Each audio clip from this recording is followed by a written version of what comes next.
કરવાની છે તો કે આપણે રંગ ઓળખની પ્રવૃત્તિ કરવાની છે। આ બધા કલરના રંગ પડ્યા છે ને એમાંથી હું તમને જે કહું ને એ રંગ તમારે હાથમાં લેવાનો છે બરાબર અને અંક કહેવાના છે કે કેટલા છે બરાબર। ચાલો રીતુ ઉભો થા। રીતુ કીધું છે અંકિતને નથી કીધું મને પછી તાર વાત। સફેદ કલર ઊંચું કર સરસ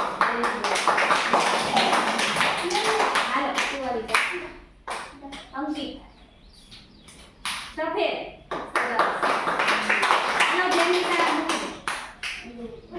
જેની ચાલો તારે લાલ કલર લેવાનો છે બરાબર બેસ્ટ લાલ કલર વેરી ગુડ કેટલા છે 2 હાલો તુલસી